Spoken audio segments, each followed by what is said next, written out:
You are currently the only person in this conference.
Good evening, everyone.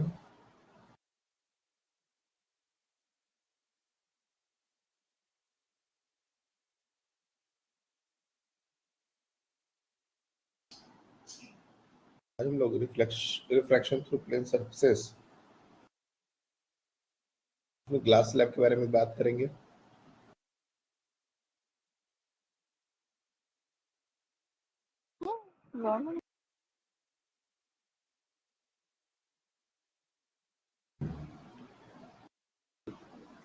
Glass slab क्या होता है? इस तरह का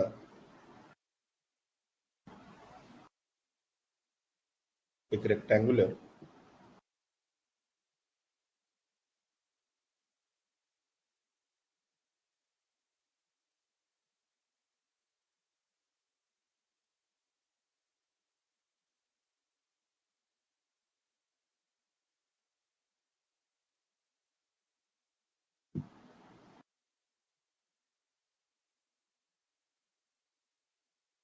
एक स्लैब जिसकी कुछ थिकनेस होती है। जनरली हम लोग उस थिकनेस को T से डिनोट करते हैं। इसका एक रिफ्लेक्टिव इंडेक्स होता है जिसको हम लोग म्यू से डिनोट करते हैं। और कोई भी लाइट रे अगर इस तरीके से इस सरफेस पर फॉल हो रही है तो यहाँ पर एक नॉर्मल हम ड्रॉ कर सकते हैं। Some part of light will get reflected back and some part of light going to refract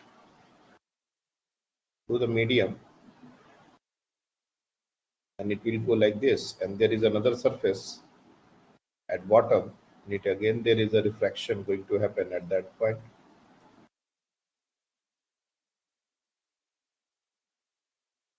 So this light ray finally will go like this. This is how a normal diagram in 3D look like. Refraction through a glass slab. But if you see in the front view, the diagram will simply look like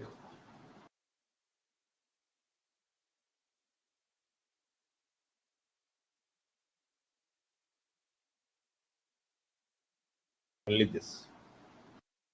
Now, suppose the light ray is coming in this fashion. We can drop a perpendicular at the point of incidence, and this angle will be angle of incidence I. We are not talking about the reflection anymore. So we are mainly concerned about the refraction. The light ray will bend towards the normal. We again draw perpendicular. This light ray will further go in this fashion. And since the medium is same, this is air, this is also air. So these two light rays are definitely going to be parallel. This I, this will also become I. This R, this also become R. But finally, emergent ray will be parallel to the initial incident ray. But there is a shifting that we can easily see. The initial light ray would have gone through this path, but after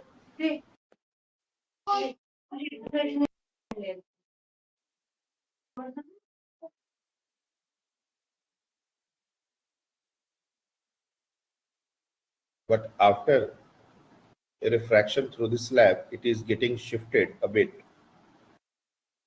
If you drop this perpendicular distance is called lateral displacement.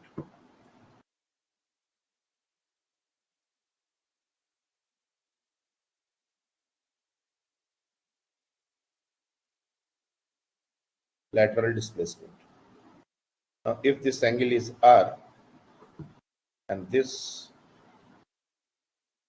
thickness is T, try to find out this lateral displacement in terms of mu, I, R, T and trigonometric ratios.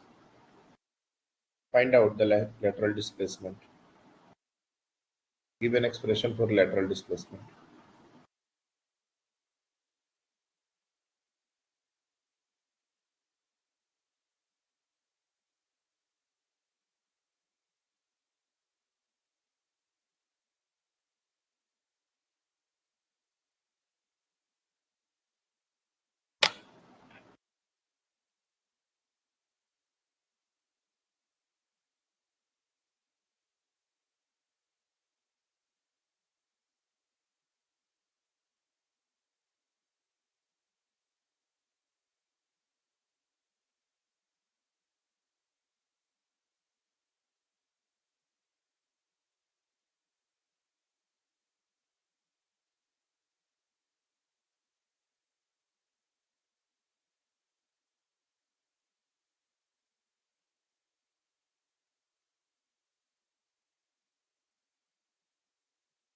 ये direct पूछा जाने वाला question है.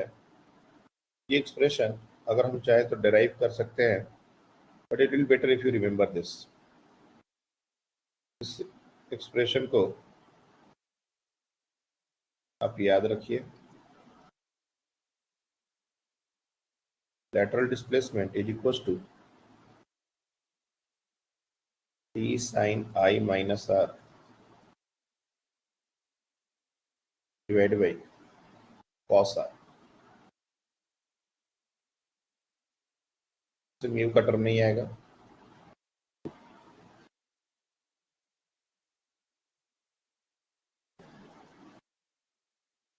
और ये हम दो triangle consider कर सकते हैं. एक ये राइट एंगल ट्रायंगल और ये एक लेटरल डिस्प्लेसमेंट वाला जो ट्रायंगल बन रहा है. इन दोनों को कंसिडर करके इस वैल्यू को निकाल सकते हैं. कोई बड़ी बात नहीं. ये एक डायरेक्ट पूछा जाने वाला क्वेश्चन है. बहुत बार इसके फॉर्मूले यही लेटरल डिस्प्लेसमेंट क्या है वही पूछ दिए. तो हमको ये फॉर्मूला याद होना चाहिए.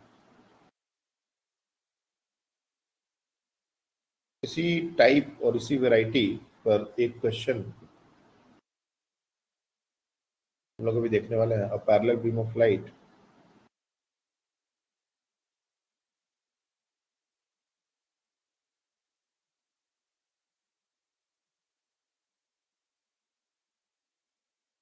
of width d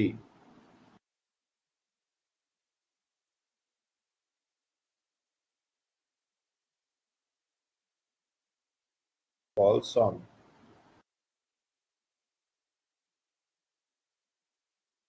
air glass interface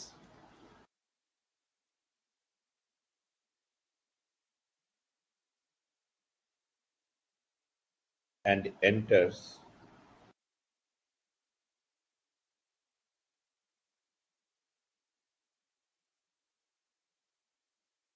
in glass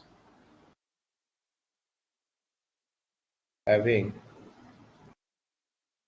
refractive index mu. Given that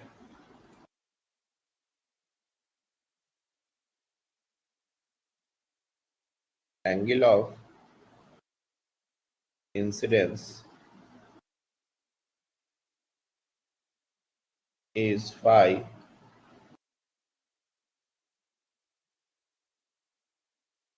find the width of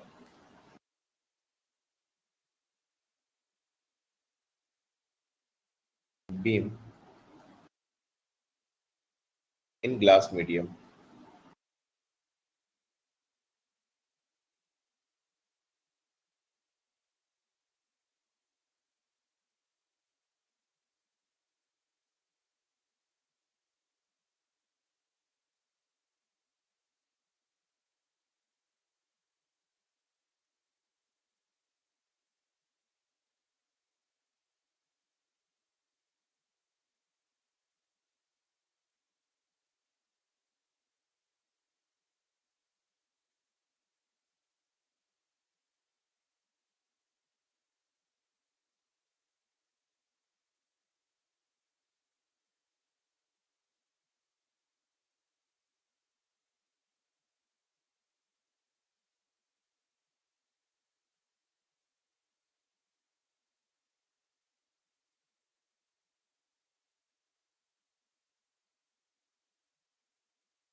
Just a second.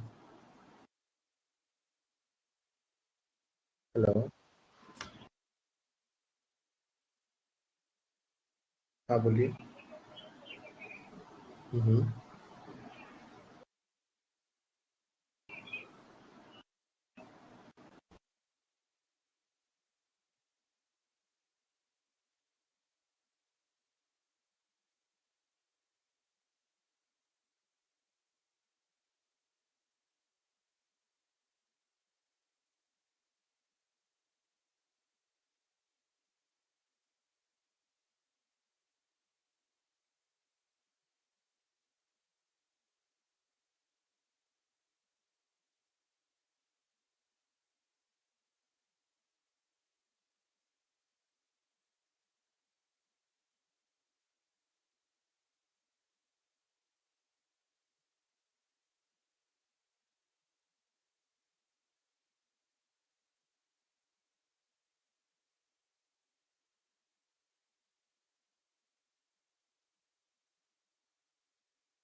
किया किसी ने?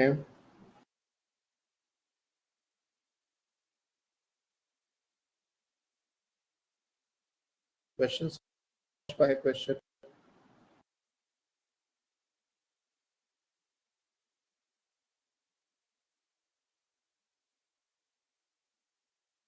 कैरियर डायग्राम ड्रॉ हो पा रहा है?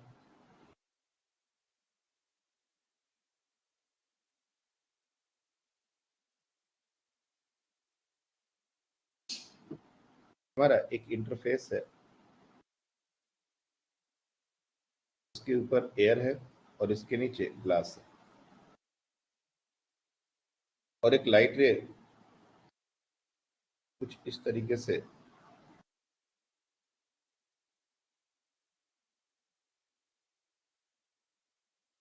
पैरेलली इंसिडेंट हो रही है।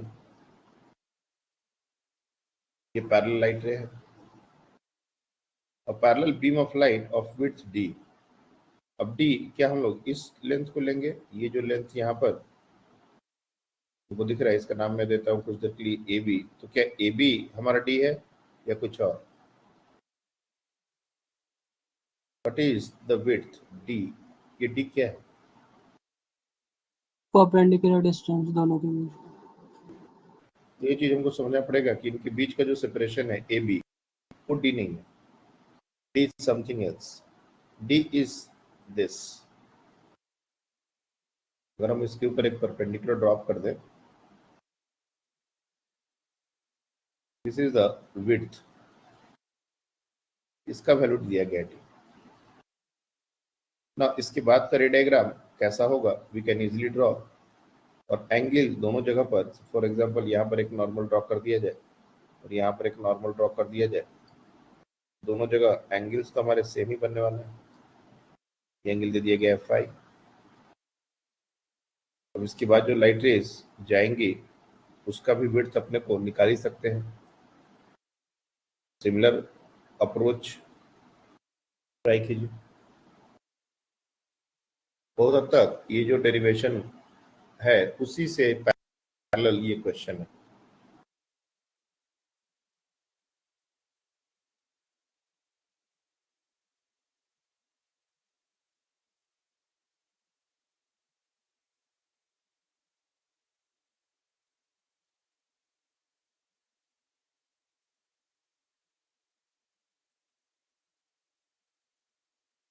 देखिए, अभी कल न्यूज आया जो आपके लिए कंसर्न है, वो है सिलेबस का चेंज। आप लोग ने भी देखा ही होगा क्या चेंज है क्या नहीं है।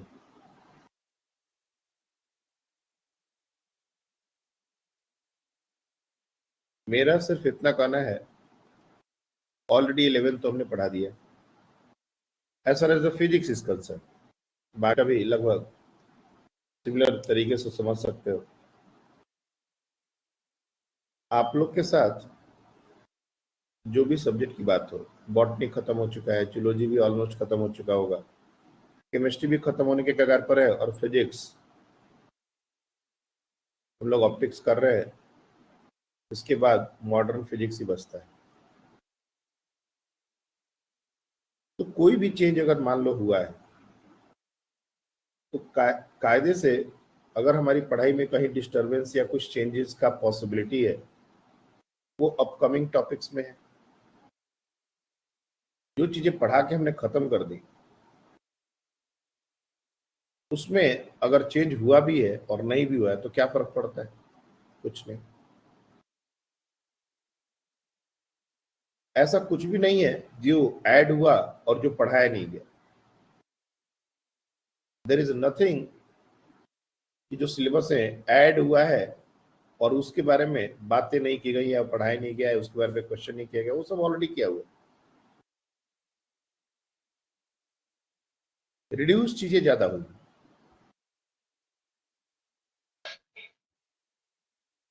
तो अगर चीजें रिड्यूस हुई तो अच्छा बात है,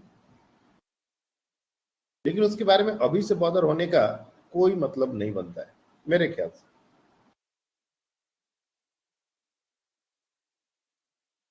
एक बार ये 10 दिन 5 दिन का जो भी समय है निकल जाए, ये कायदे से सिलेबस खत्म हो जाए।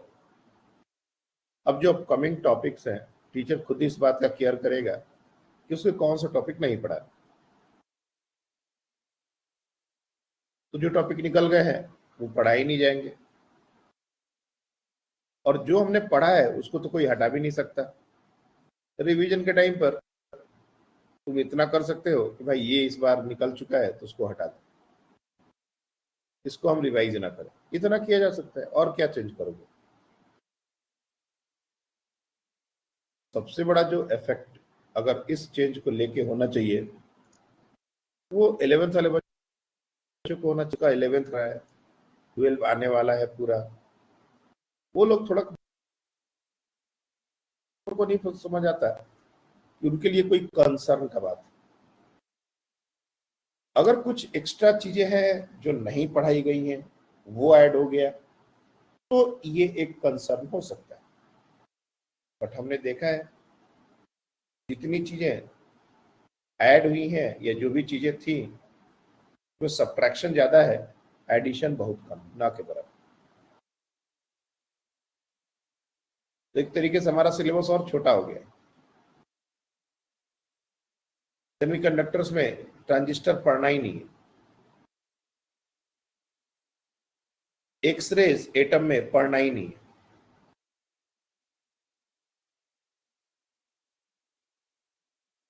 तो बहुत सारे छोटे छोटे ऐसे पॉइंट्स हैं वेव ऑप्टिक्स में अपने को,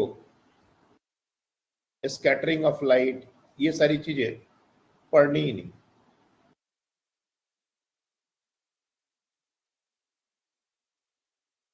तो जो अपकमिंग टॉपिक है वो हम लोग उसमें केयर कर सकते हैं और टीचर खुद ही केयर कर लेगा क्या इनको बताना है क्या नहीं बताना है।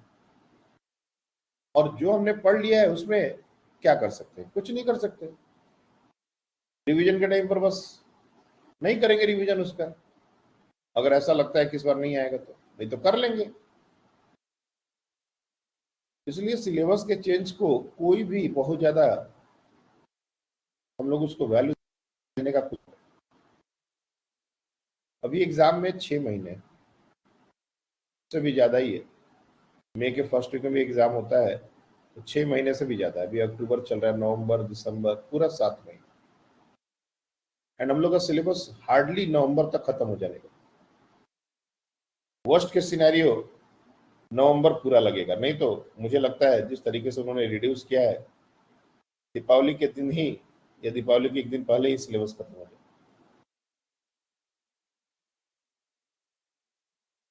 उसके बाद हमारे पास रिवीजन का ही तो टाइम है, डिसाइड कर लेंगे उस समय क्या हटाना है, क्या छोड़ना है, क्या नहीं पढ़ना है, क्या पढ़ना है।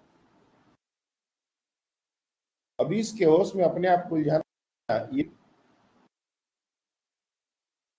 जो पढ़ लिए वो नहीं पढ़ना था इसके बारे में बात करना, ये भी बेवकूफी है। सीरियस बच्चे ये सब डिस्कशन में इन्वॉल्व नहीं होते,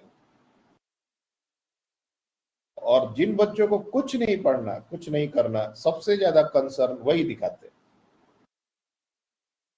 क्योंकि वो 4 चैप्टर छोड़ने वाले थे, गलती से उसमें से ही एक चैप्टर डिलीट हो गया, या वो 3 चैप्टर जो करने वाले थे उसी में से एक चैप्टर अगर हट गया तो उनके लिए कंसर्न रहता है। जो पूरा सिलेबस पढ़ के जाने वाला बच्चा है, क्या उसको फर्क पड़ेगा अगर एक इस चैप्टर से एक टॉपिक छोटा सा हटा दिया जाए या उसमें छोटा सा टॉपिक ऐड कर दिया, कहीं कोई चेंज का बात ही नहीं। जैसे कि उसी पर्टिकुलर टॉपिक से उस चैप्टर में क्वेश्चन आने वाले थे, चैप्टर हैं लगभग, टोटल अगर काउंट करें तो 13 14 30 तो चैप्टर हैं ही लगभग, 30 से 32, और क्वेश्चन आते हैं 45 से 50। एक पूरे चैप्टर से 1 से 2 क्वेश्चन का पॉसिबिलिटी बनता है, और कुछ चैप्टर ऐसे हैं जिससे 3 भी बन सकते हैं क्वेश्चन। और इतने सारे टॉपिक, इतने सारे उसमें बातें हैं, और उसमें वो एक टॉपिक जिसको वो हटा रहा है या ऐड कर रहा है उसी से क्वेश्चन है, ये सेंसलेस बात है। और हम उसके ऊपर फोकस कर रहे हैं, ये भी सेंसलेस बात है। हमने जितना पढ़ा है बिल्कुल सही पढ़ा है, आगे जो हमको पढ़ाया जाएगा हम भी उतना ही पढ़ेंगे। एक बार सिलेबस जब कंप्लीट हो जाए, इत्मीनान से रिवीजन करने बैठो, देख लो क्या है सिलेबस, क्या छोड़ना है, क्या हटाना है, क्या हमको छोड़ना है, या हमको जो हटाया गया है नहीं हमको वो भी पढ़ के चलना है, वो अपना फैसला है, उसमें कोई डिस्टरबेंस नहीं है। अभी से इसके बारे में बात करना बेवकूफी है। Anyone got the result?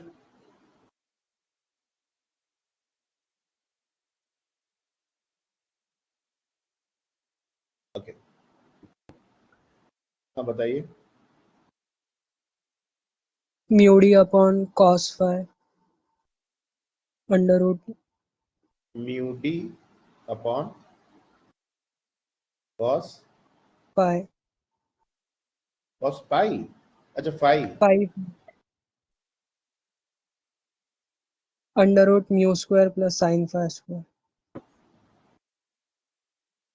Under root over under root mu, division में अच्छा डिवीजन में ही,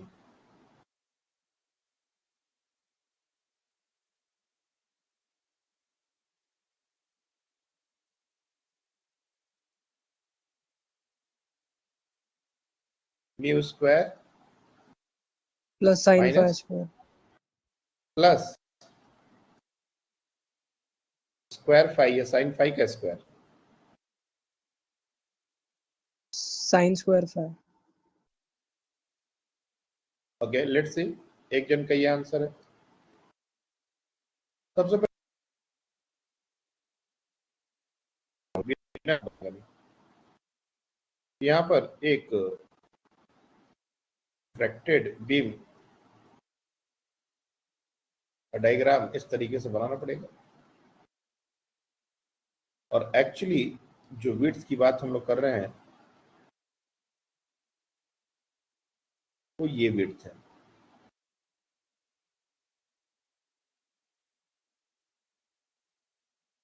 this is the width we are talking about.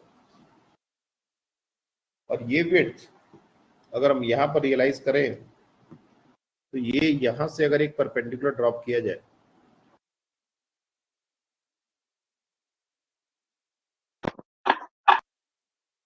Basically यही डी डैश है जो हम लोग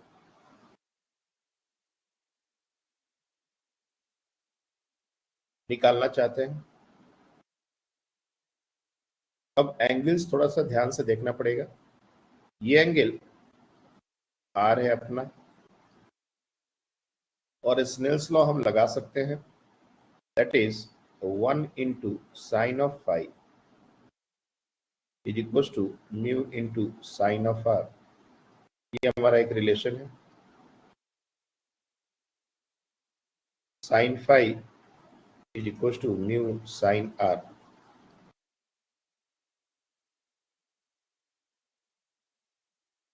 अब ये जो डिस्टेंस ए बी, जो डिस्टेंस था ए बी, ये ए बी डिस्टेंस उस ऊपर वाले ट्रायंगल में भी और नीचे वाले ट्रायंगल में कॉमन हो रहा है। तो समहाउ हम लोग इस ए बी डिस्टेंस को लेके रिलेट करेंगे। डी अगर हम निकालना चाहें तो ध्यान से देखो एंगल्स के बारे में। ये हमारा 90 डिग्री है पूरा, ये एंगल फाई है, तो ये हमारा फाई माइनस 90 हो जाएगा। ये एंगल क्या फाई हो जाएगा? This angle can be phi, क्योंकि ये 90 डिग्री वाला एंगल है, ये फाई बना रहा है, तो इजीली से this angle can be written as 90 minus phi. इस तरह से भी सोच सकते हो। तो ये एंगल हमारा फाई ही होना पड़ेगा। तो ये जो छोटा सा ट्रायंगल है इसमें ए बी का लेंथ हम निकाल सकते हैं। कैसे? तो A B cos phi is equal to D, यानी कि A B is equal to D upon cos phi. अब यही ए बी नीचे वाला जो छोटा सा ट्रायंगल बन रहा है इसमें भी एक कॉमन हो रहा है। ये भी एक राइट एंगल ट्रायंगल है और इसमें A B side length common हो रहा है, और हमको डी डैश निकालना है। अब बात आती है कोई भी एक एंगल की। Suppose we want this angle, ये एंगल हमारा, ये एंगल आर है, ये एंगल 90 माइनस आर है, तो ये छोटा सा एंगल हमको आर दिख जाएगा, दिस इज आर। और डी डैश अगर आप देखिए तो D dash can be written as A B cos are.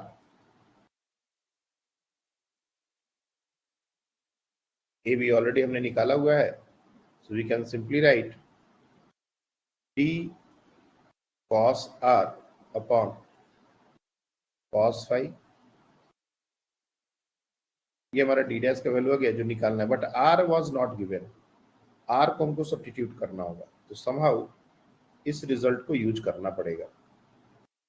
यहां से हम साइन आर का वैल्यू निकाल सकते हैं, that is sine phi upon mu, और यहीं से हमारा कॉस आर का वैल्यू आ जाएगा 1 minus sine phi upon mu का whole square under root over.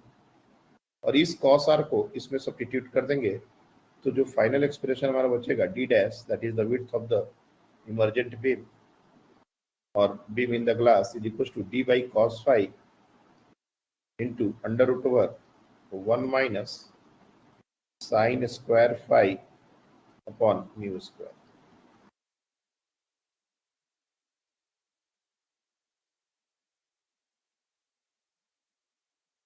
ये गड़बड़ हो रहा है बच्चे, दोनों आंसर सेम नहीं दिख रहे।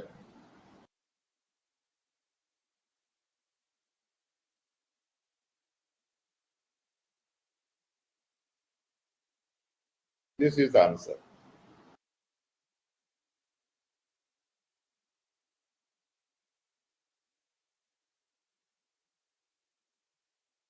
और जो काम हमने यहाँ किया कि ए बी लेंथ को निकाला उस ट्रायंगल से और इस ट्रायंगल में उसको यूज किया, बिल्कुल ऐसा ही काम यहाँ पर भी हमको करना पड़ेगा इस साइड लेंथ के लिए। ये जो हमारा साइड है ये ए है और ये बी है। इस ए बी के लिए ये छोटा ट्रायंगल ये वाला और ये बड़ा वाला ट्रायंगल, इसमें इस ए बी लेंथ को, चूंकि दोनों में ये शामिल है, इसको यूज करना पड़ेगा। ये एंगल हमारा आई माइनस आर होने वाला है और ये एंगल तो खैर आर दिख ही रहा है, बस इसको रिलेट करेंगे तो ये रिलेशन डायरेक्टली आ जाएगा। तो बिल्कुल इसी कॉन्सेप्ट के ऊपर बेस्ड ये क्वेश्चन है। अगर हमसे वो डेरिवेशन होता तो हमको ये क्वेश्चन भी बन जाता। वैसे तो वो डेरिवेशन एक स्टैंडर्ड रिजल्ट है, इसलिए हमने वो डेरिवेशन नहीं बताया। इस क्वेश्चन को करने से अब तुमको वो क्वेश्चन, वो डेरिवेशन थोड़ा बहुत समझ आ जाएगा। तो कोई भी स्लैब लैटरल डिस्प्लेसमेंट प्रोड्यूस करता है। अच्छा, एक क्वेश्चन जो बहुत कॉमनली पूछा जाता है एपरेंट डेप्थ और रियल डेप्थ से, वो एक बार मैं देखता हूँ कितने बच्चे उसको सही करते हैं एक बार में।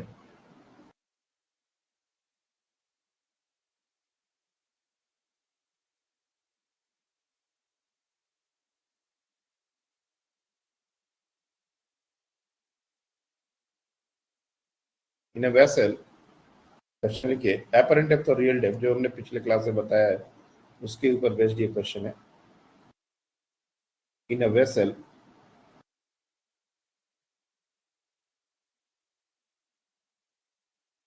of depth h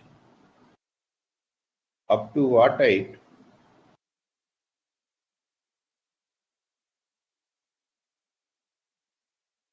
a liquid of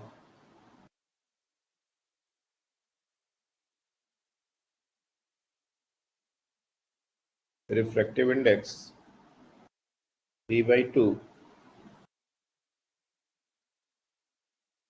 should be filled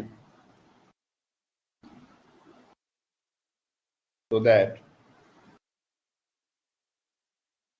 now it appears to be half filled.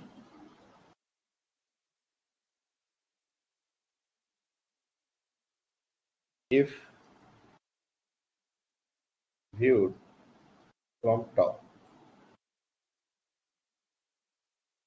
फिर ट्राई कीजिए।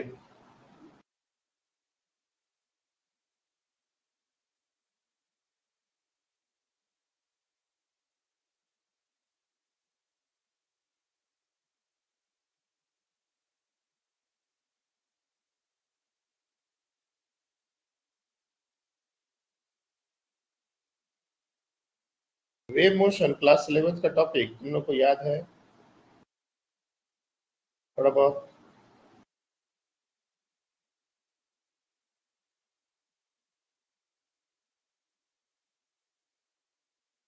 क्योंकि उसको पढ़ने का टाइम आ चुका है।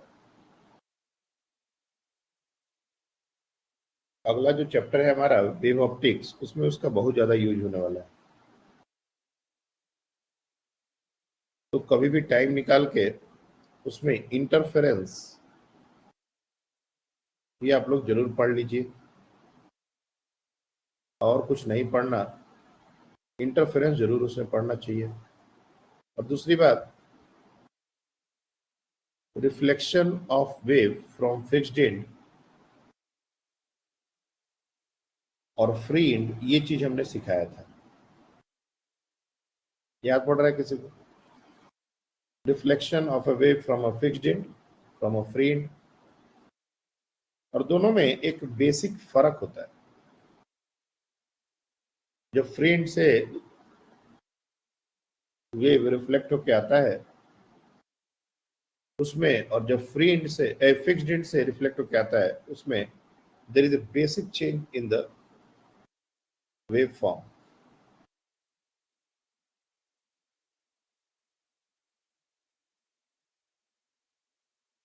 और वो बेसिक चेंज आता है पाई का phase change.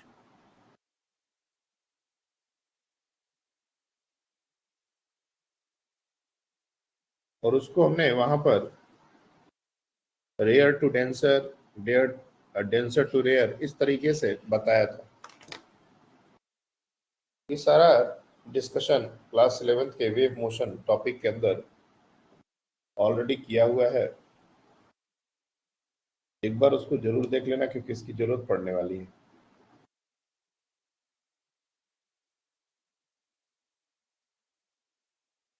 Anyone got the answer? हाँ बताइए। 3h/5. 3h/5, okay.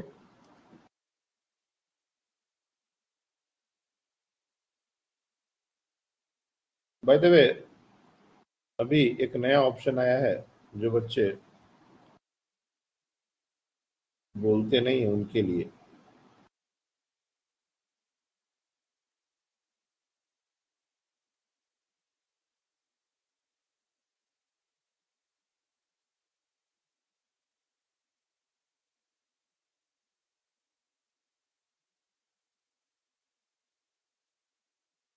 अभी देखोगे सबके सामने एक पोल आ गया है, दिख रहा है?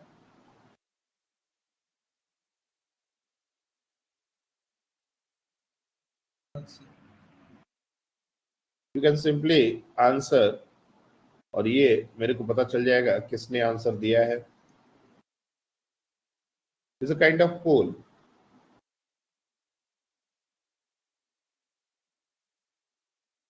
जिनका जो आंसर है वो रिस्पॉन्स में लिख सकते हैं। तो एक बच्चे ने 3h/5 दिया है, गुड।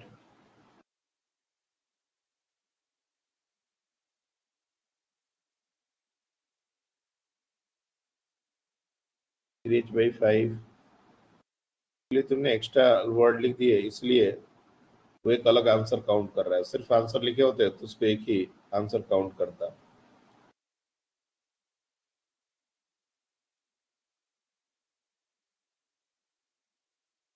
तो बच्चों ने अभी तक आंसर किया है।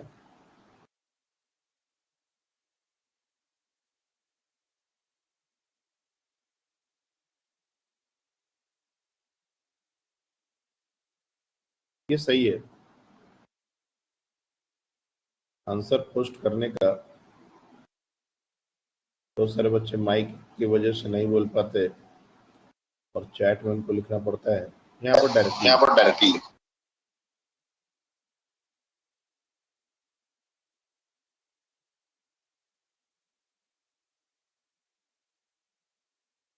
बस दो ही लोग।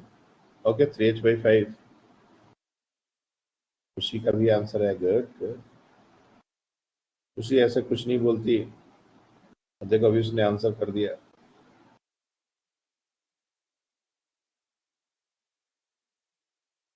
Okay, so let's try to solve this question. ये हमारा एक वेसल है और इसमें बोल रहा है अप टू व्हाट हाइट। हमने मान लेते हैं ये टोटल हाइट है h, और ये जो हाइट है जहां तक हमने लिक्विड को भरा है वो है x। Now it appears to be half filled. जो पोर्शन फिल्ड नहीं है उसका हाइट हो जाएगा h-x। और जब हम इसको ऊपर से देखेंगे तो हम बेसिकली एयर से ही देख रहे हैं, तो h-x तो एज इट इज दिखेगा। लेकिन ये जो x डेप्थ फिल है ये हमको दिखेगा x/μ, x/μ into 1. So this depth, that what we are going to see is this one. और ये हमको हाफ फील्ड दिख रहा है, इसका मतलब h-x is nothing but equals to this only. तभी तो इसको हाफ फील्ड बोलेंगे। यानी कि जो अनफील्ड पोर्शन है उसका और जो फील्ड पोर्शन है उसका दोनों का लेंथ बराबर है, तो हमको फील्ड पोर्शन दिख रहा है x/μ और जो अनफील्ड पोर्शन दिख रहा है वो दिख रहा है h-x। बस दोनों को इक्वेट कर देना है। तो म्यू हमारा है 3/2, x/3/2 is equal to h-x, और यहां से 2x/3 plus x is equal to h, और यहां से 5x/3 is equal to h। x जो है that is equal to 3h/5। बहुत बार बच्चे मिस्टेक जो करते हैं तो इस वैल्यू को h/2 से इक्वेट करने लगते हैं। अगर इस वैल्यू को h/2 से इक्वेट करोगे तो x/3/2 is equal to h/2। अगर ऐसा करते हो तो यहाँ पर जो x का वैल्यू आएगा 2x/3 is equal to h/2, so x is equal to 3h/4। ये भी ऑप्शन में है, ऐसा नहीं है कि ऑप्शन में नहीं है, but this is not correct. यह आंसर करेक्ट नहीं है। तो ये हमको नहीं करना है। इस क्वेश्चन को देने का मेन पर्पस यही था कि ये काम नहीं करना है।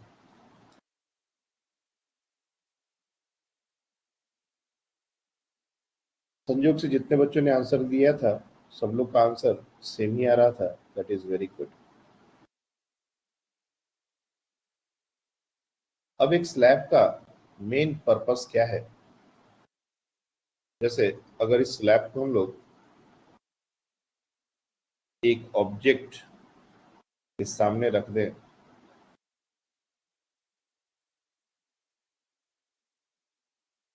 सपोज ये हमारा एक ऑब्जेक्ट है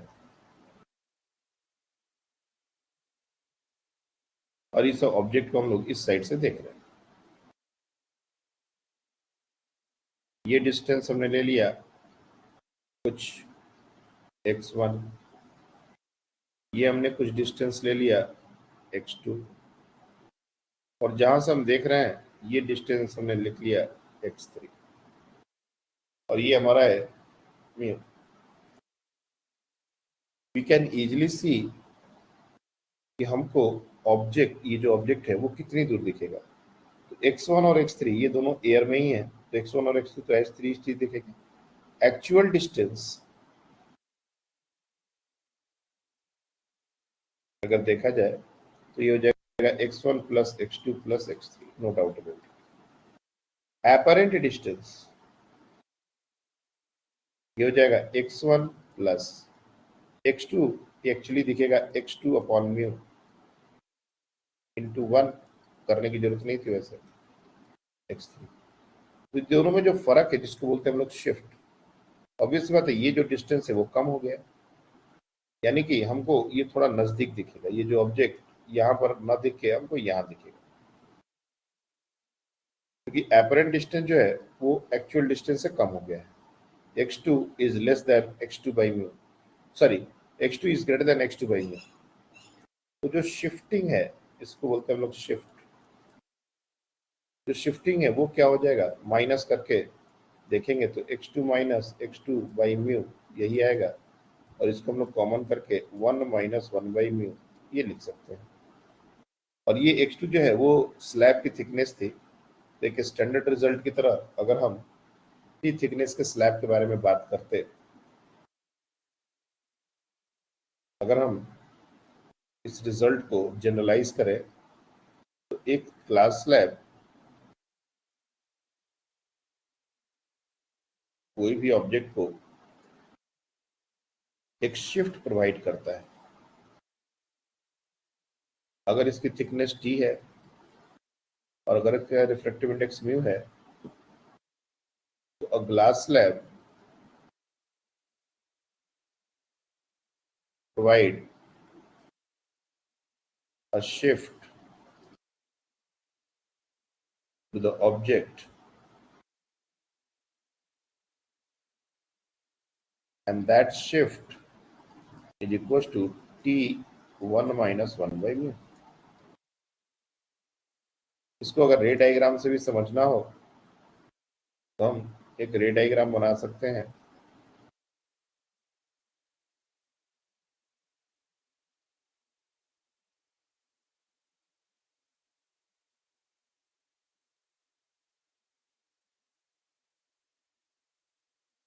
This is a kind of ray diagram we can expect। और एक रे डायग्राम ये सीधे सीधे जो जाएगा, अब इसको पीछे की तरफ बैक ट्रैक करेंगे तो डेफिनेटली ये कहीं यहाँ पर आके मीट कर रहा है, मतलब ऑब्जेक्ट यहाँ पर है और अगर हम यहाँ से इसको देखें तो हमको ऑब्जेक्ट वहां ना दिख के यहाँ दिखेगा, तब थोड़ा आगे आएगा और इसी डिस्टेंस को बोला जाता है shift. This is what the shift is। और ये एक इंटरेस्टिंग बात है कि जिस डायरेक्शन में लाइट रे जाएगी उसी डायरेक्शन में शिफ्ट भी होगा। That means the another point which is very very important, shift always occurs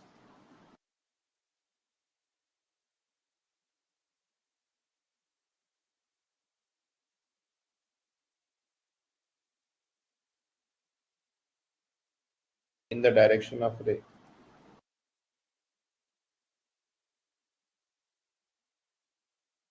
light के डायरेक्शन में ही होगा। अगर ये पूरा का पूरा सिस्टम एयर में है तब तो ये फॉर्मूला वैलिड है। अगर इस पूरे सिस्टम को हम किसी और मीडियम में डाल दें तो उस केस में if the entire system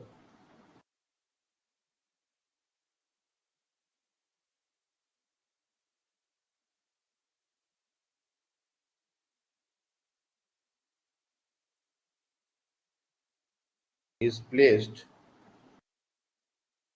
in another medium,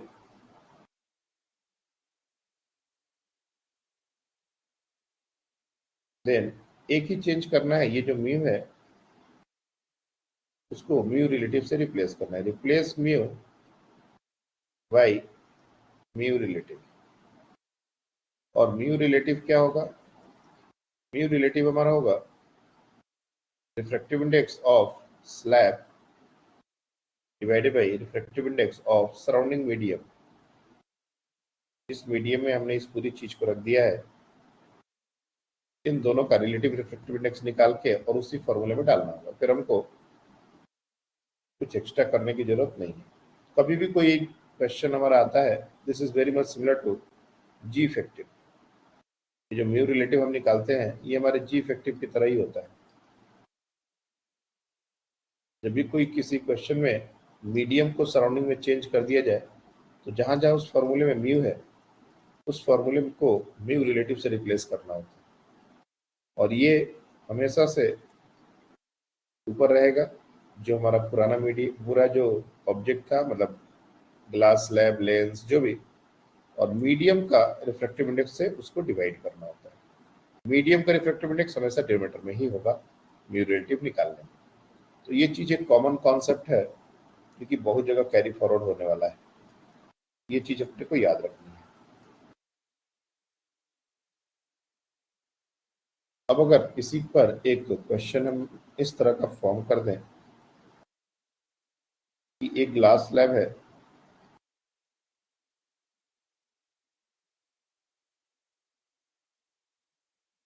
जिसकी थिकनेस है 8 सेंटीमीटर और 6 सेंटीमीटर कर लो, कोई दिक्कत नहीं। Thickness of this glass slab is 6 centimetre और म्यू का वैल्यू दे दिया गया 3/2। इसके एक सरफेस को हमने सिल्वर कर दिया है,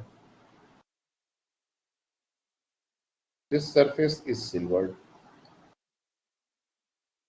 और एक ऑब्जेक्ट इसके सामने हमने रखा है। Let's say that object is placed at a distance of 15 centimeter from the front face. You have to find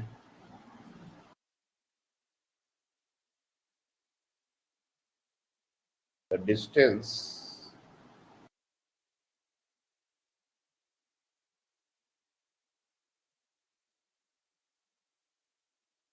of image formed by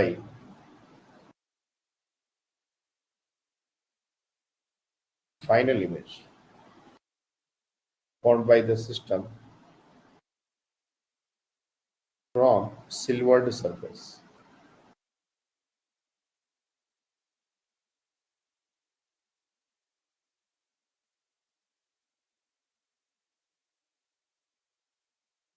try कीजिए इसको।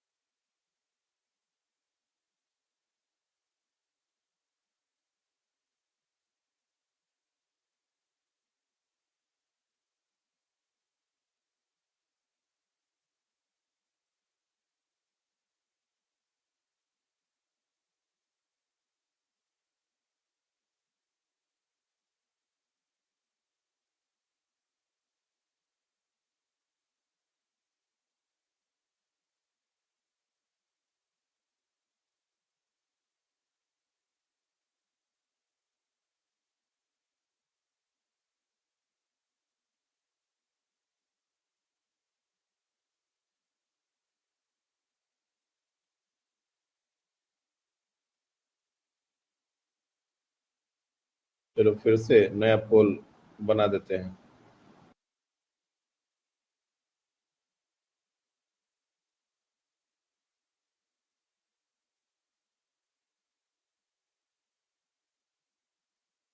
सिर्फ आंसर टाइप करना और कुछ नहीं।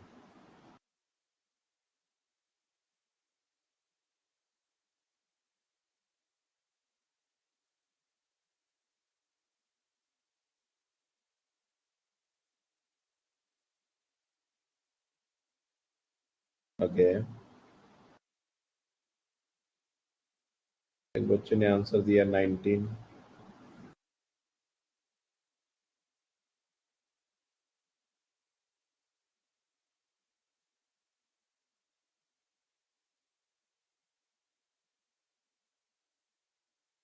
ओके,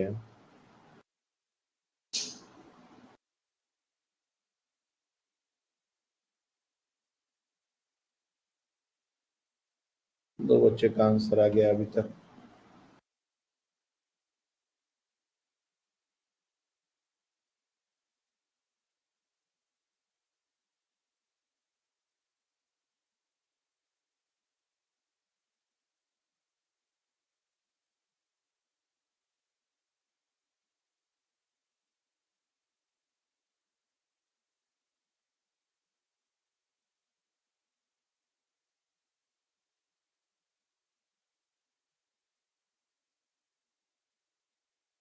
कि एक 19 को अलग ले रहा है और दूसरे 19 को अलग ले रहा है।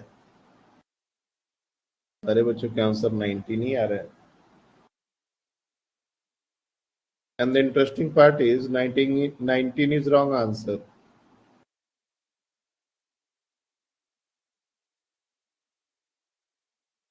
Nineteen is wrong answer.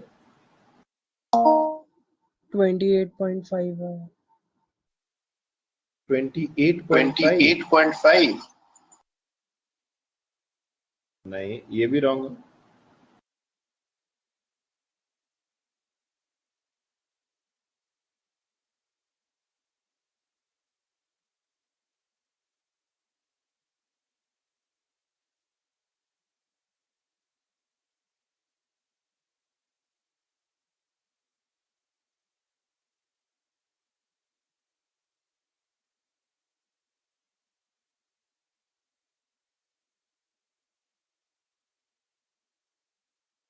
Okay, देखो इस तरह के क्वेश्चन बहुत पूछे जाते हैं।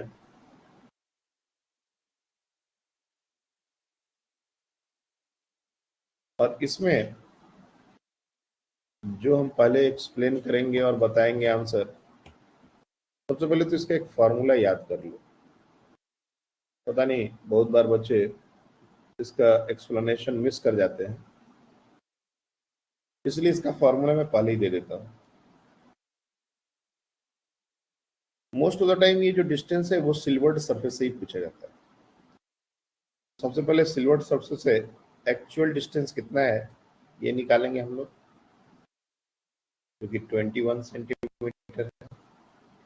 और इस क्वेश्चन का आंसर होगा एक्चुअल डिस्टेंस और actual object distance minus 2 time shift.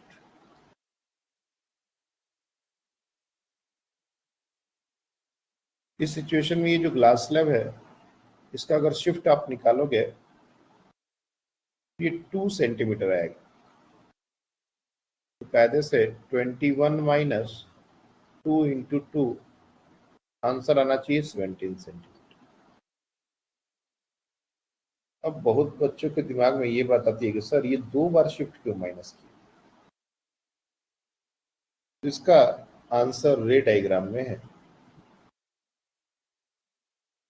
कभी इस तरह का सिचुएशन तरफ से हमने सिल्वर कर दिया, तो इसके बीच में हम कभी भी एक एयर गैप डाल सकते हैं। दैट मीन्स यहां पर एक छोटा सा गैप डाल सकते हैं, ऐसा बहुत नेग्लिजिबल गैप होगा, लेकिन हम उसको डाल सकते हैं।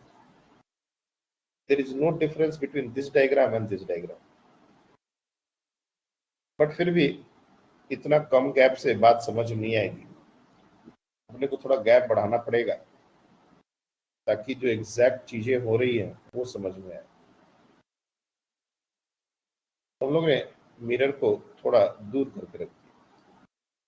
Basically we are making a zoom diagram. तो स्टार्टिंग में ये हमारा वो लाइन है जिस पर ऑब्जेक्ट प्लेस किया हुआ है। मैं जानबूझ के इसको थोड़ा नीचे बना रहा हूँ कि रिटर्निंग वाला डायग्राम भी अपने को बनाना होता है। ये लाइट रह गई, एंगल्स भी जानबूझ के थोड़ा बड़ा बड़ा दिखाऊंगा, जो छोटा एंगल दिखाने पर समझ नहीं आता।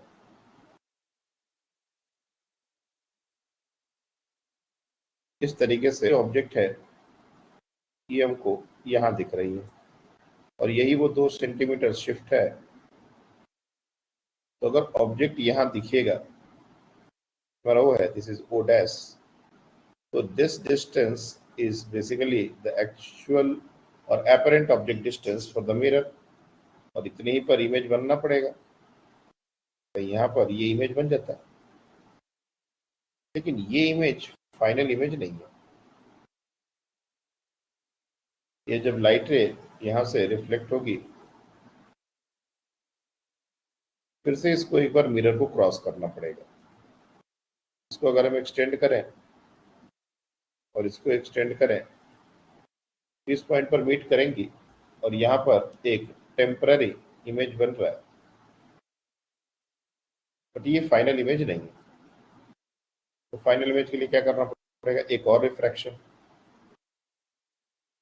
इससे ये लाइट रे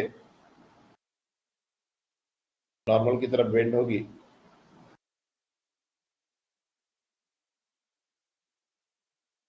एक यहाँ पर भी एक नॉर्मल ड्रॉ करना होगा।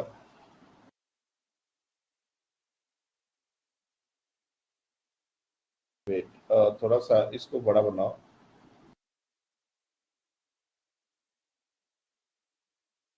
ये जो पूरा डायग्राम है यहाँ पर थोड़ा सा इसको स्लैब को बड़ा करना पड़ेगा।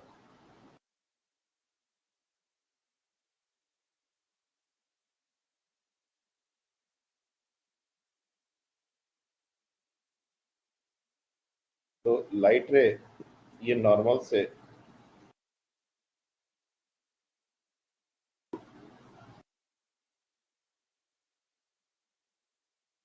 टुवर्ड्स द नॉर्मल बेंडिंग,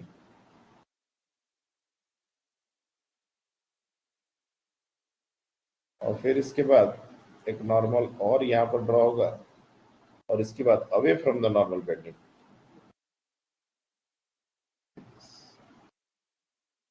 तो ये फाइनली इमर्जेंट रे है, और इसको जब हम बैक ट्रैक करेंगे तो ये इमेज, ये हमारा फाइनल इमेज होगा। फिर से एक शिफ्ट जैसे पिछली बार हुआ था वैसा ही एक शिफ्ट यहाँ पर वापस आएगा। तो ये जो डिस्टेंस है कायदे से देखा जाए तो 2 बार शिफ्ट माइनस हो चुका, एक बार यहाँ के कारण माइनस हुआ और एक बार यहाँ के कारण माइनस हुआ। इसलिए अगर ये पूरा रे डायग्राम हमको नहीं भी समझ आता है तो ये फॉर्मूला अपने को याद हो जाना चाहिए, ये 2 बार शिफ्ट क्यों माइनस हुआ। और हमेशा हमको ध्यान में रखना है कि स्लैब शिफ्ट ही करता है। अगर हम रे डायग्राम नहीं बनाए, दोबारा लाइट रे जा रही है तो शिफ्ट ही होगा, और जिस डायरेक्शन में जा रही है उसी डायरेक्शन में शिफ्ट होगा। हमने पहले भी लिखा हुआ था। तो ये बहुत अच्छे से यहाँ पर हम समझ सकते हैं। आई बात समझ में?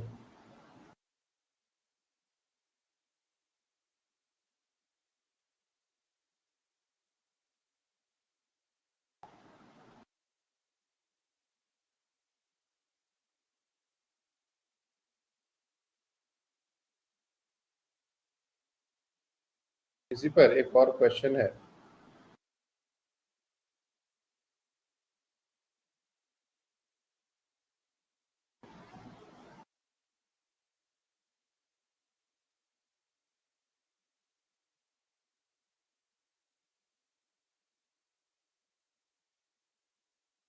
जस्ट वेट अ मिनट, इसको शेयर कर रहा हूँ। ये समझ आ गया? क्लियर है ये?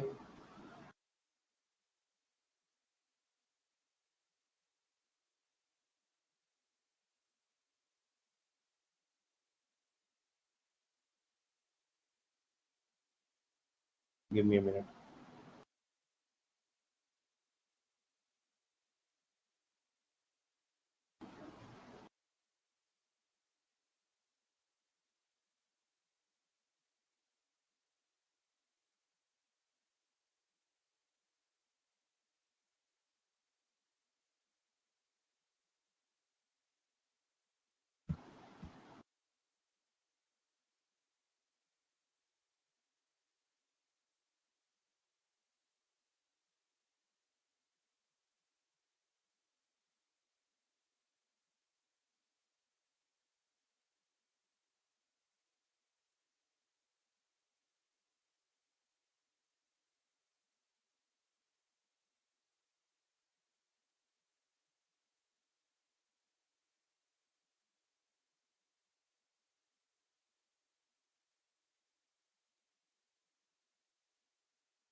Try this one.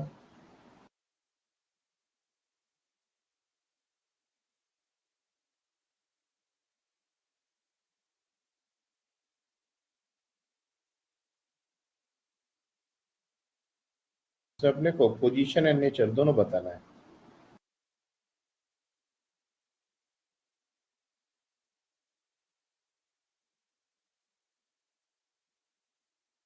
Position and nature, that means virtual, real, ये सारी बातें।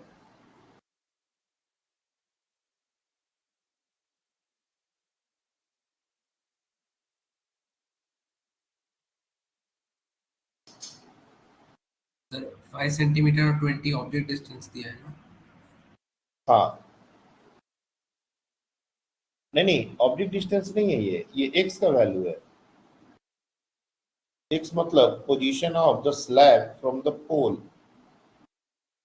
ऑब्जेक्ट डिस्टेंस दोनों ही केसेस में 32 सेंटीमीटर ही है।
कर रहे हैं कि या फिर इंतजार कर रहे हो?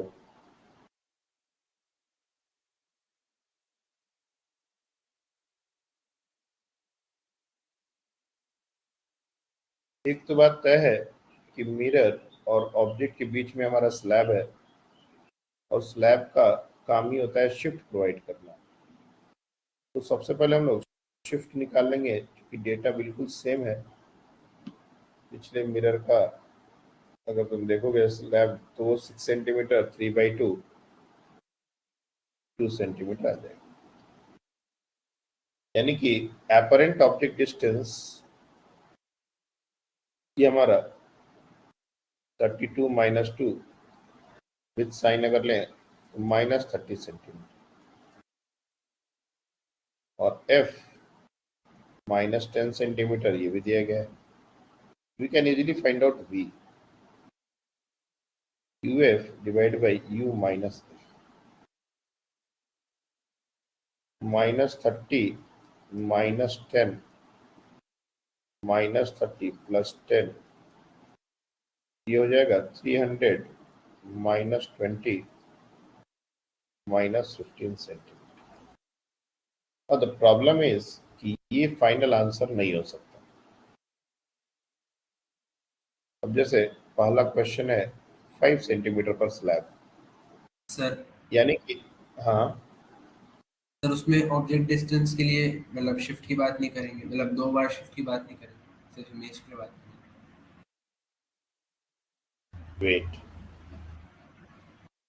यहाँ पर ऑब्जेक्ट डिस्टेंस से 2 बार शिफ्ट की बात क्यों करना चाहते हैं हम?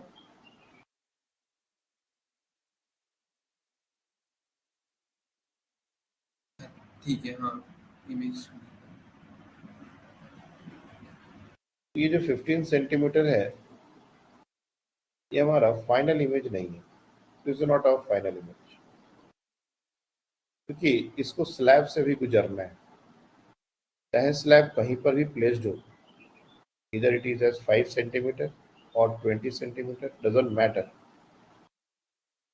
अगर ये 5 सेंटीमीटर पर ही प्लेस्ड हो तो एक बात हम ध्यान से समझ सकते हैं, अगर ये ऐसे कुछ प्लेस्ड हो, ट्रे को 15 पर जाना है, सपोज ये लाइट कुछ ऐसे जा रही है कि इसको 15 पर जाना है, अब लाइट रे 15 पर ना जाके 2 सेंटीमीटर और आगे चली जाएगी। इस बात को समझने के लिए एक अच्छा सा रे डायग्राम अपन ड्रॉ करते हैं। ये हमारा प्रिंसिपल एक्सिस है, और फॉर एग्जांपल कि रिफ्लेक्शन के बाद जो इमेज फॉर्मेशन हो रहा था उसमें कोई इस तरह की लाइटें आ रही थी, और ये अगर स्लैब ना होता तो यहाँ पर मीट करनी थी, लेकिन अब स्लैब आ गया है। स्लैब क्या करता है, शिफ्ट प्रोवाइड करता है, लेकिन फिर भी हमको उससे तसल्ली ना हो तो हम एक रे डायग्राम का सहारा ले सकते हैं। ये टुवर्ड्स द नॉर्मल बेंडिंग कुछ इस तरह की होगी, और फिर से यहाँ पर एक नॉर्मल ड्रॉ किया जाए तो डायग्राम को अच्छे से ड्रॉ करना होगा ताकि कोई भी डायग्राम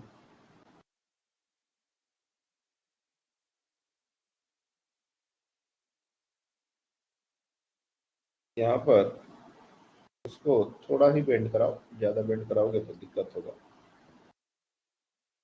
फिर यहाँ पर एक नॉर्मल ड्रॉ करिए,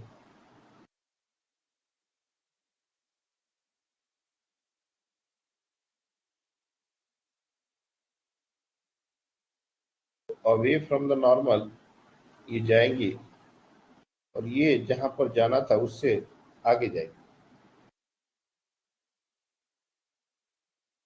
तो ये फिर से वो शिफ्ट होगा,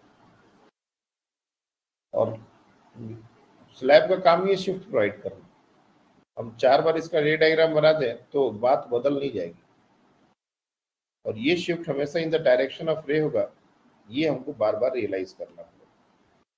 हमने पहली बार ही इस बात को लिख चुके हैं कि a glass slab produces a shift to the object, and shift is equals to t1 minus 1 minus, and shift always occurs in the direction of ray. जब लाइट लेफ्ट से राइट जा रही थी तो राइट की तरफ शिफ्ट हुआ, जब लाइट राइट से लेफ्ट की तरफ आ रही है तो लेफ्ट की तरफ शिफ्ट हुआ। Same thing happen here also, जब लाइट रे इससे जा रही होगी तब जो शिफ्टिंग होगा वो टुवर्ड्स द मिरर होगा, इसलिए 2 माइनस करना पड़ा। जब रिफ्लेक्ट होके आएगी तब भी उसी के डायरेक्शन में होगा, इसलिए 2 ऐड करना पड़ेगा। तो जो -15 पर बनना था एक्चुअली ये -17 पर बनेगा। बट क्वेश्चन ये है ये इमेज रियल होगा या वर्चुअल, पर तो बनेगा, लेकिन ये रियल इमेज होगा या virtual.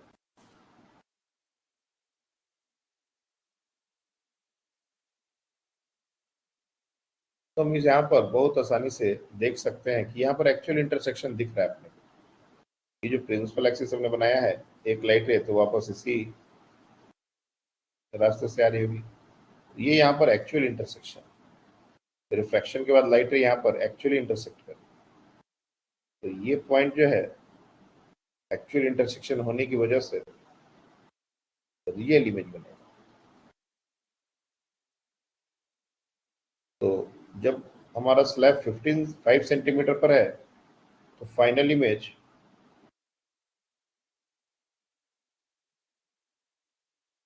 will be at 17 centimetre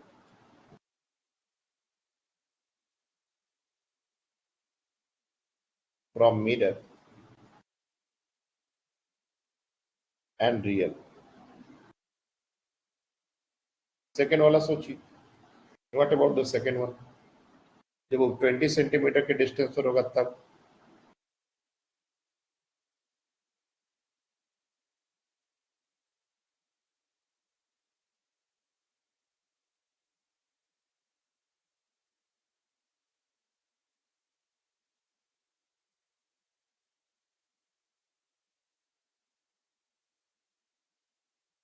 इस केस में जो हमारा डायग्राम होगा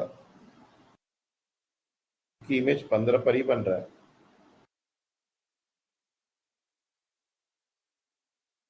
तो स्लैब को उससे आगे रखना पड़ेगा, यानी कि जो लाइट रेज आ रही हैं वो कुछ ऐसे आ रही हैं और ये वो 15 सेंटीमीटर वाला डिस्टेंस है जहां पर इमेज फॉर्मेशन हो रहा है। But this is not going to be the final image. अब लाइट रे को फिर से स्लैब से पार करना होगा और स्लैब से जब भी लाइट रे पार करेगी तो एक शिफ्ट होगा।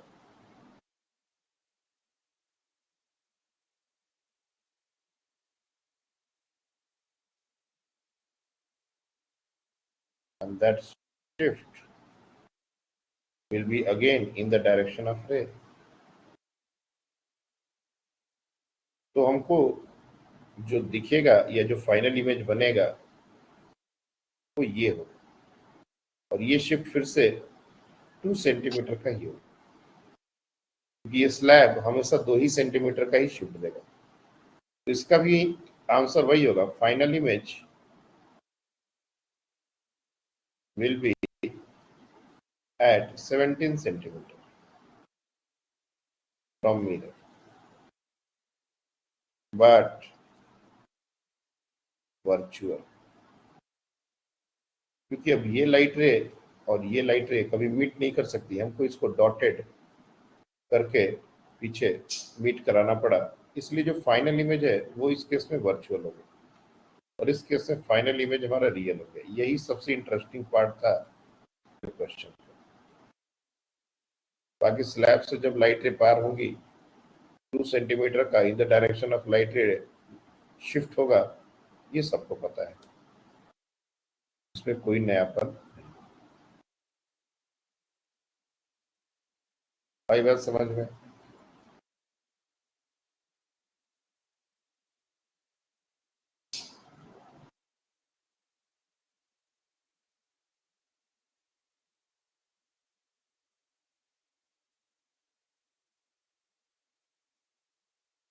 चलिए एक last question reflection at the plane surface पर हम लोग लेते हैं। Just give me a moment.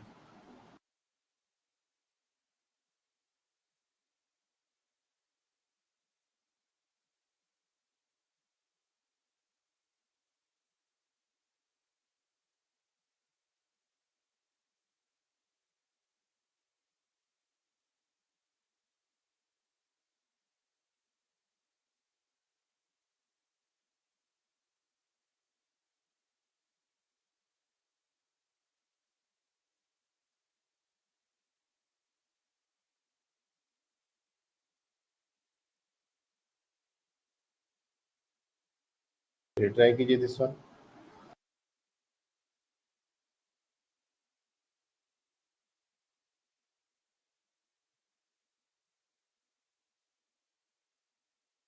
ये जो ऐसा बॉक्स जैसा दिख रहा है ये एक्चुअली एल है, इसको as L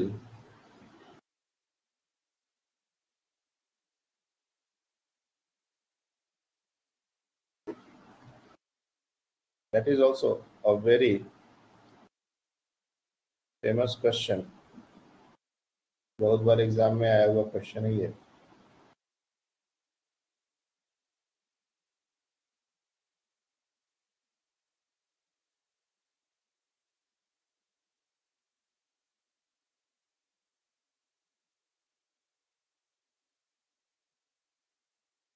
Try this one.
Okay so अच्छा, हमारा आंसर L/T होना चाहिए, छोटा होना चाहिए।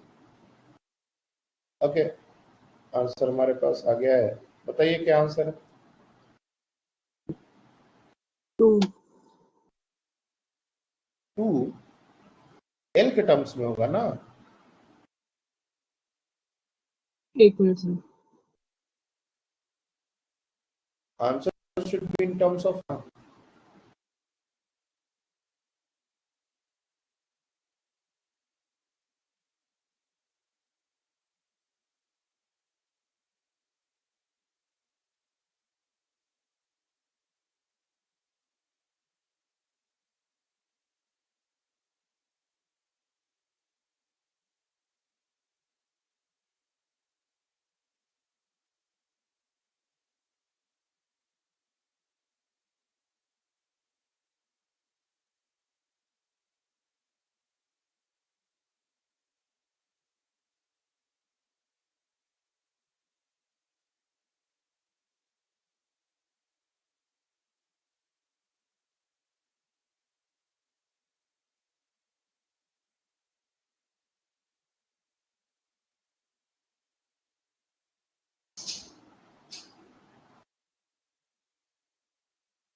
ओके। देखो, we don't have that much time. क्या ये आंसर L/2 से कम होना चाहिए, ज्यादा होना चाहिए?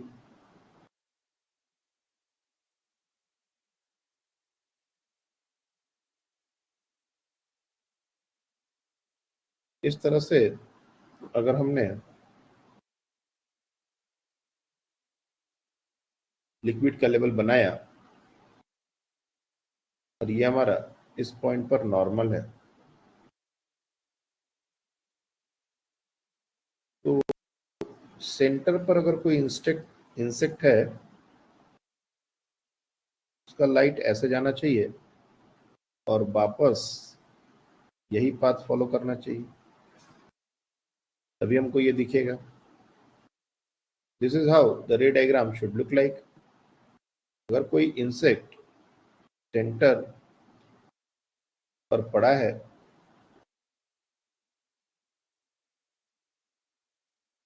तो उसका कुछ ऐसा ही सिचुएशन होना चाहिए, और ये angle without any doubt 45 degree है, तो कोई बात नहीं है। अगर हमने इस हाइट को x एज्यूम किया है तो ये एंगल 45 है, तो ये एंगल भी 45 होगा। तो ये डिस्टेंस यहाँ से यहाँ तक ये भी एक, और ये सेंटर पर है तो यहाँ से यहाँ तक ये डिस्टेंस l/2 होगा।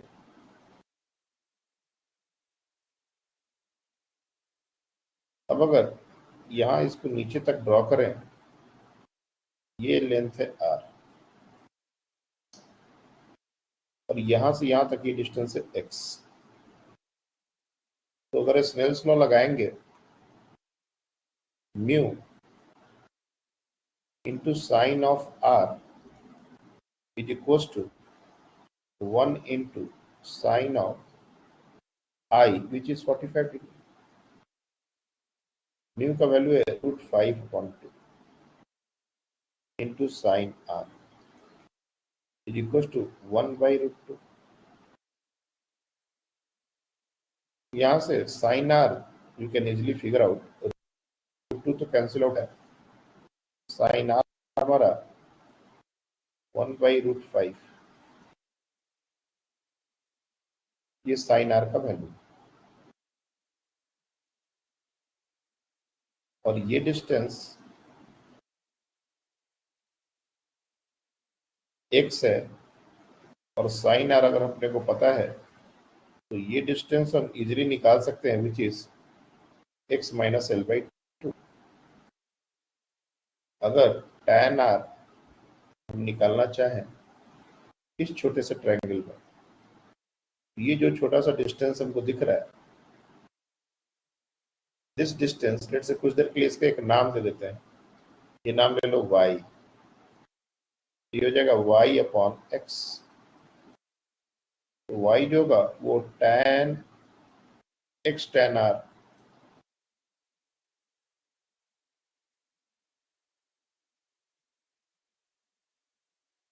x tan r इसके बराबर होगा, और ये जो y है ये l/2 और x माइनस l/2 के भी बराबर होगा। अब tan r को, चूंकि sin r हमको पता है, तो यहाँ से tan r निकालना कोई बड़ी बात नहीं है, we can easily do.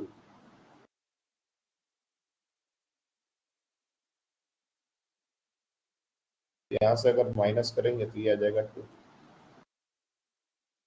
x into tan r, ये हो जाएगा 1/2 that is equals to x minus l/2। अब यहाँ से x/2 is equals to x minus l/2, संयोग से x/2 is equals to l/x is equals to l। मतलब हमको l हाइट तक ये पूरा फिल करना पड़ेगा, तभी हम इस इंसेक्ट को देख सकते हैं। x is equals to l। आधी बात समझ में है?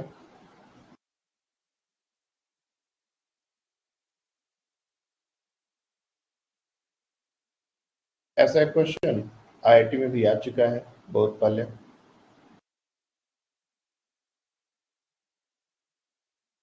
तो जो पॉइंट हमको दिखने लगा उस पॉइंट से लाइट रे वैसे ही जानी चाहिए जैसे पहले जा रही थी, बस यही कॉन्सेप्ट। उसके बाद स्नेल्स लॉ ऑफ कैलकुलेशन। तो reflection at the plane surfaces पर हमने काफी सारी बातें कर ली। नेक्स्ट क्लास में हम लोग reflection at the curve surfaces करने वाले हैं, लेकिन उसके पहले एक और फिनोमेना है टोटल इंटरनल रिफ्लेक्शन, उसके बारे में भी बात करनी, that is very very important, उसके बारे में भी बात करेंगे। That's all for today. Sir hmm. Sir जो मैंने क्वेश्चन पूछा था उसमें कैसे सोचना था? बताया तो, रेयर टू डेंसर रिफ्लेक्शन में पाई का फेज चेंज होता है, और ये वेव मोशन में ऑलरेडी बताया हुआ है कि जब हम फिक्स्ड इन रिफ्लेक्शन की बात करते हैं तो उसमें पाई का फेज चेंज होता है, 180 डिग्री का फेज चेंज होता है।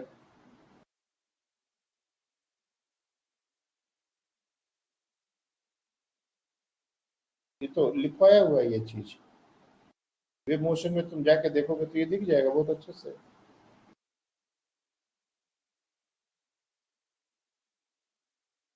इलेक्ट्रोमैग्नेटिक वेव्स के लिए हम इसको प्रूव नहीं कर सकते, ये वेव मोशन में मैकेनिकल वेव्स के लिए जो रिजल्ट होता है उसी को यूज करते हैं। इलेक्ट्रोमैग्नेटिक वेव्स के लिए इसका प्रूफ हम लोग के लेवल पर हम लोग नहीं कर पाए, इसलिए मैकेनिकल वेव्स का ही जो रिजल्ट है वही यूज करते हैं। तो रेयर टू डेंसर में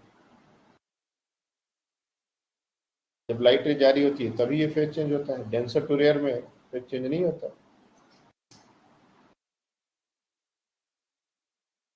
यही यूज करना है अपने को,